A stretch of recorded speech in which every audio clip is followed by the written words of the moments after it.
രാവിലെ ഒരു മരണം. നമ്മളൊരു സഹപ്രവർത്തക അല്ലെങ്കിൽ ഒരു കൂടപ്പിറപ്പെന്ന് പറയാം, ദീപക് എന്നാണ് പേര് ചേട്ടൻ്റെ. പുള്ളി ആത്മഹത്യ ചെയ്ത് മരിച്ചു. അപ്പോൾ പുള്ളി ആത്മഹത്യ ചെയ്ത് മരിച്ചു, ആ വീഡിയോസൊക്കെ ഇറങ്ങുന്നുണ്ട്. പക്ഷേ അമ്മയുടെ ഒരു കരച്ചിലുണ്ട്. മുത്തിന് അറിഞ്ഞുകൂടെ അമ്മയ്ക്ക് വയ്യാത്തല്ലേ, അമ്മ ഒറ്റയ്ക്കല്ലേ, ഭാവയെന്നൊക്കെ വിളിച്ച് അമ്മ കരയുന്നൊരു കരച്ചിലുണ്ട്.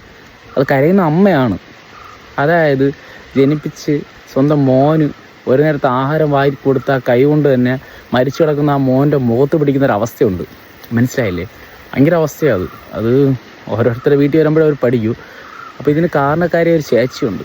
പുള്ളി ഒരു വീഡിയോ ഇട്ടു. പുള്ളി വീഡിയോ ഇട്ടെന്ന് വെച്ചാൽ പുള്ളി റീച്ചിന് വേണ്ടിയിട്ട്, അതായത് ഇൻസ്റ്റാഗ്രാമിൽ കൂടെ നമുക്ക് എന്തൊക്കെ കനത്തിന് കിട്ടുന്നുണ്ട്.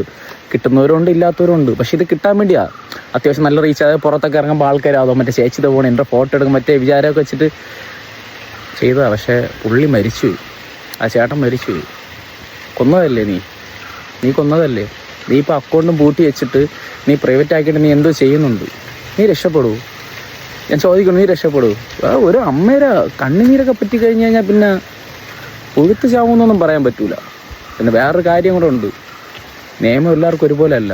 അതിപ്പോൾ ആണായാലും പെണ്ണായാലും കയറും, അവരിങ്ങനെ ഇറങ്ങും. അത്രേ ഉള്ളൂ. ആരെ ബോധിപ്പിക്കാൻ, ആരെ കേൾപ്പിക്കാൻ? പോയപ്പോൾ ആർക്ക് പോയി? ആ അമ്മയ്ക്ക് പോയി.